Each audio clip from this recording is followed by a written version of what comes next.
So good afternoon, everyone. Good day, everyone. So today in this video, uh, I will demonstrate the laboratory 10 about session and cookies. Part 1, understanding science. So create a file name session startup. So I have already created this. So in that startup, we have the session start. So this file is allows us to store the data on the server for each user. First, we start session using this that method. So kaning session start is then we store data. After that, we store data in the here session. So $sign session. Pwede rito mag-store data just like this. Example, Daniel. So, ako anong name and ang role now is student. So, muna ang ato ang purpose aning session startup. So, let's run it. Session startup. Ito, session, wala. Session start .php. So, as you can see, di ba? Session data, username, ang role na ko is student. So, mo to itong gi-input yun na to ang program na to. Next is reading and destroying sessions. So, ang goal is to read and remove session data. So, create a session read.php and napabot ko na session read. So, display the stored session values. So,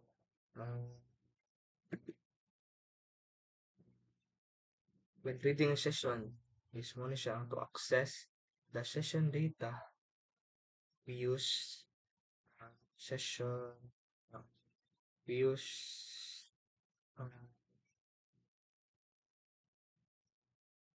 we also start with the session with session start. Same ra gyapon diri session start. Kung mag-read ta og session, same ra gyapon sa og start which is one session start para mo na maka-start sa tong session. And then we created a look parang kanang conditions like conditions if else. So then we read the stored value from the S session.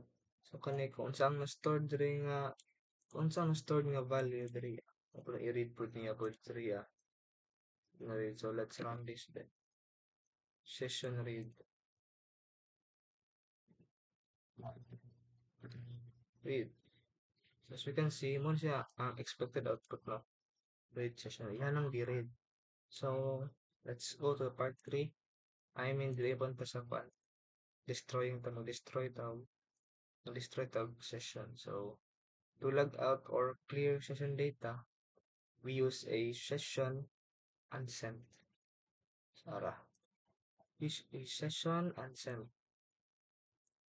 para ang pag-clear sa data. So use kani na session. If gusto ko lang to i-destroy ang data, we use session destroy to end the session and redirect the user. So ato na try. Diba? Muna itong read na session. Itong destroy. So balik siya sa session data which is the session start. Kay nakuha na to is na-destroy mo to siya. So itong ibalik sa read. Session read. Yan, destroy mo to niya. So na-destroy mo to niya and na log out. Sessions start. So next is mo to after ana is step 4 working security considerations. So side notes. So let's next is session kaning working with cookies. Uh, set cookies PHP. Ano eh, let's I don't set cookies pa. Set set set cookie set PHP. So cookie user color is set. So pwede rin sa tuwang cookie ang kuan nag-input na tayo nila color blue. And if na ang pag maset na to siya, ang iyang i-output niya is cookie user color is set. So, mo ni naset na daw ang color sa user. And then, wala tong i-read ang cookie. Diba? Mabutong diri is read cookie. Read cookie. So, user color is blue. The color blue man ang atong set ng god. Diri sa ato ang set cookie daan is color blue. So, pag i-read na niya, mabutong diri user color is blue. Diba? So, next is atong i-delete. So, delete the cookie. Let us delete that. Delete cookie. So, cookie deleted. Butang. Sorry. Cookie deleted. Auto. So, cookies are stored sa data sa browser ba? You can set, read, delete cookies using PHP functions like set cookies, itong read cookies, and delete cookies.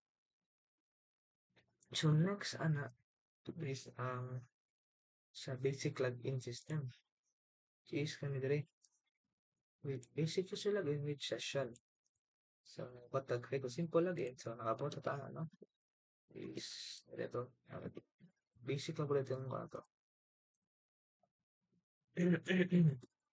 Try login. So, we have here the username. And then, we can create a simple login system using sessions. Diba?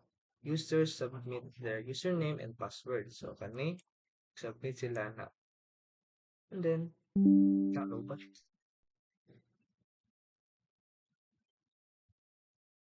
After na, if valid, we store the username in the session and optionally create a cookie for persistent login. So, ito na yung try niyo. Invalid credentials.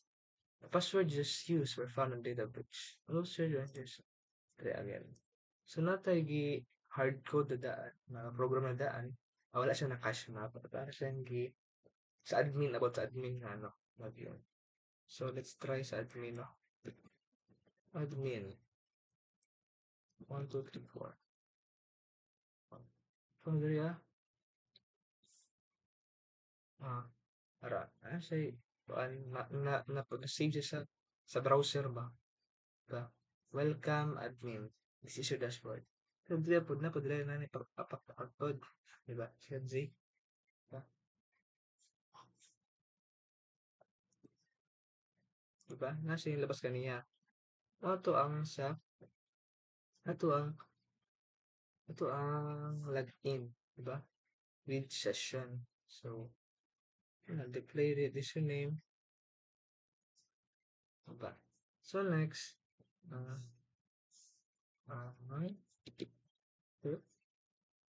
Manto siya ang ato ang overall so the dashboard kaning dashboard nga page is protected, di ba? Only logged in users can see it, di ba? We check the session first, then the cookie. If remembered me was checked, we also display session cookie data for testing. So, yeah. So, remember me po. So, mo to sa ito ang ang ato sa users.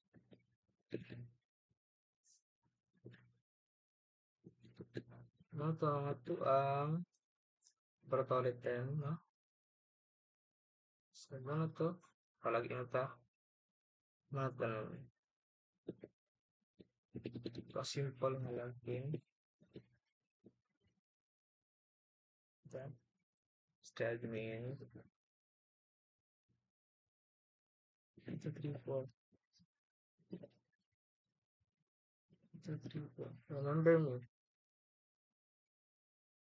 Remember me? So, grabe ang atong pagani ang secure login module. Pwede na to siya ma-save sa atong browser.